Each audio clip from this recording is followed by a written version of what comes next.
अस्सलाम वालेकुम यार दोस्तों, जीअं त हीउ मुंहिंजो पैगाम ख़ासि तौर ते उन अदाकार जे लाइ आहे जंहिंखे सही माना में मां अदाकार महसूसु कयो, फ़नकार महसूसु कयो, आर्टिस्ट महसूसु कयो। उहो आहे मोहतरम शम्स प्रेमी साहब। असल में ॻाल्हि इहा आहे त आईना ड्रामे जे ॾींहुं तक़रीबन 2 कलाक अॻु में असां शम्स साहब खे स्क्रिप्ट ॾिनोसीं ऐं स्क्रिप्ट ॾाढो लेंदी हुयो, मेजर कैरेक्टर हुयो, उर्दू प्ले हुयो। साईं शम्स साहब असांजी रिक्वेस्ट खे क़बूल कयो ऐं इहो बि न सोचियो त मुंहिंजी इमेज खे धकु लॻंदो।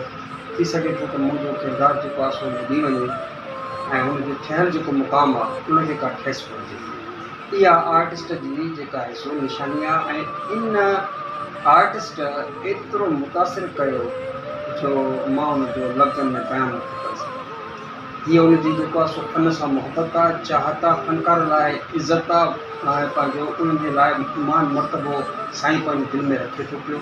असां हुनजे लाइ साईं शम्स साहब जा तमामु वधि में वधि निहायत शुक्रगुज़ार आहियूं जो हुननि असांजी दरख़्वास्त खे क़बूल कयो, स्क्रिप्ट क़बूल कयो ऐं पंहिंजो अचे प्ले में हिसो वरितो ऐं तमामु सुठी जेको आहे सो परफॉर्मेंस जो मुज़ाहिरो कयो।